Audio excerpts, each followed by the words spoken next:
Hi everyone, it's Renee from the YouTube Symphony Orchestra reporting live from New York City, and I wanted to tell you about our first day of rehearsals, which was absolutely incredible. Wow, I don't even know where to begin, but it was the most insane, fulfilling day, and I think all of us, while we may be tired, we're just so uplifted by today's rehearsals. We basically had about 8 hours of rehearsals at the Juilliard School of Music, which is very well known and absolutely beautiful. They did a lot of renovations in there. And it was pretty incredible. This morning we got on a bus and we went over to Juilliard and had breakfast there. And just stepping into the building was such an honor. I mean, so many people have graced that school with their presence and their contributions to music. So to go in there and to walk around and to rehearse in there was just such an honor, and the food's pretty good too. I just felt like sometimes today it was like play, eat, play, eat, play, eat. We ate so much and it was great. It was the best kind of life. Really, really very exciting. But when we walked into the room, I think all of us went into a state of shock because there were video cameras and people filming. Like the Olympics, when you see tennis matches or gymnasts and you look and the sides are just covered with people filming and capturing every shot. That's exactly how it was when we walked in. And we were in the Bruno Walter Hall, and I walked in and I thought, oh my God, I cannot pick my nose, I cannot scratch my head, I cannot pick my teeth. And needless to say, even though you're thinking about what you're doing, I'm sure they caught some very awkward Renee moments. But I think the most important part was they were there to capture our first sounds as an orchestra. And I know that everyone was so curious, what are we going to sound like when we sit there and play from the very downbeat? And so Maestro Thomas actually talked to us about that when he stepped on the podium, and he said, I just want you to know where now is. And that's such an important thing because every conductor is different, and sometimes now for them is below the stand, or not a little delayed. And so he said, and now. And he wanted us to really internalize that so that when we played the downbeat of the fourth movement of Tchaikovsky's Fourth Symphony, bum, bum, bum, ba-da-da-da-da-da-da-da, we would know exactly where he wanted us to be present at. So that was the first thing he said, and he gave us a downbeat and we were off. And I think everyone was pleasantly surprised because it was a beautiful sound, and I can only imagine our potential just growing and growing and growing as we come together, rehearse more, and also rehearse in spaces later on that we can hear each other better. But it was so exhilarating. And so basically during the rehearsals, embedded in the sections are people from the Vienna Philharmonic.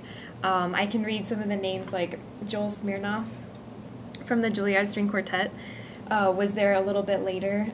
He's the president of Cleveland. Roberto Diaz was there, who's the CEO of Curtis Institute of Music. They had Eileen Moon, who's the principal cellist of the New York Philharmonic, and Cynthia Roberts, who is on faculty at Juilliard. And it was just incredible because, Mr. Thomas would rehearse us, and then he could just call upon them to offer these gems of advice, what part of the bow you should be in, what kind of sound do you want? Are you going to waste that much bow at the beginning of the stroke, or are you going to save it and then release the sound? So you could it's like having these specialists just right there, ready to demonstrate on their instruments, and they're masters, and they've put so much time into their musical lives and have played so much of this repertoire themselves that it just enriched us. And I just thought that was so amazing that, they would be invited to share in our instruction, and that they would, grace us with their presence and be there to inspire us. And so the first thing we rehearsed was the Tchaikovsky, and we really, he talked about sustaining the sound through that first half note, bum, bum, bum, ba-da-da-dee-da-dum, articulating that eighth note before the second measure, bum, bum, bum, da-da-da-dum, and then doing a crescendo even as it goes lower, da-da-da-dee-da-da-da-da-da-da-da-da-dum, bum, bum, and really going after those eighth notes and marking them strongly.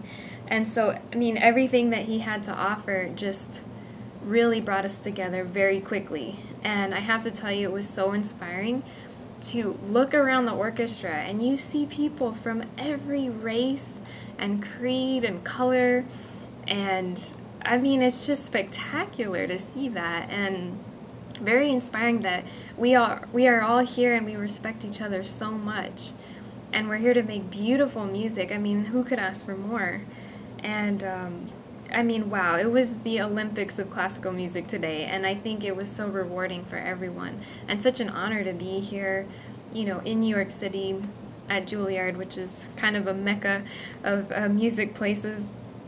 And then later on we rehearsed, of course, Mr. Tandoon's Eroica Symphony, and that was a very special moment because he is such a nice person and he has so much joy and life in what he does, and he had already talked to us about the importance of reinventing yourself and inspiring other people through classical music in a reinvented way, which is what the YouTube Symphony is really all about.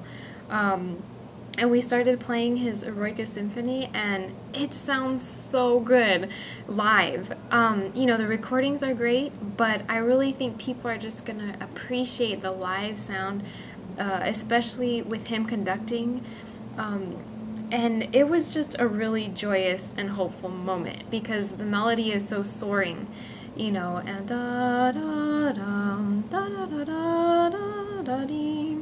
And it's just a really giving, hopeful melody that's very beautiful. Some of the other repertoire, like the Wagner Ride of the Valkyries, it's a really difficult music, so I think I need to kind of practice this a little bit more before the concert. I think we all, you know, love the piece, but it is very difficult, and so that's kind of a challenging part of the string parts of that. Another really amazing piece we're doing is by Mason Bates, who is an electronic DJ, and he composed a piece that we're playing, Warehouse Medicine. We're playing the fifth movement, and Mr. Thomas is going to be playing the whole thing with the San Francisco Symphony later, and it's a really neat piece. I mean, it was so fun to be playing with these, you know, loud effects, like you're almost kind of in a club, you know, and you've got these sounds around you, and I just really am excited about the concert and how they're going to transform Carnegie Hall. And so that was really exciting. And then, of course, at the end of the day, one of the pieces we rehearsed was the John Cage piece, Regna. And it's very interesting. I practiced very hard, I will tell you that. Here's my music. As you can see, it's not your typical music. And basically, each little rectangle represents 2 seconds of music. And then you have little spots with color, and they represent time and duration and pitch level. And so the orchestra can make any noise they want, including yelling, crying, hitting their instrument, playing a screeching sound like you did when you were little.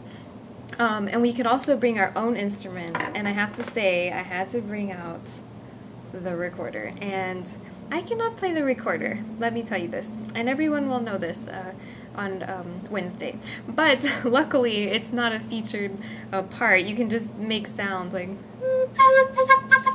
you can do anything you want as long as it's indicative of what the description is that Mr. Cage has in his part. And he based it on drawings by David Thoreau. And it's a really neat piece. The best part about it is the singer that we have, who is just crazy amazing. And she has an incredible voice and so much expression. So that's going to be exciting.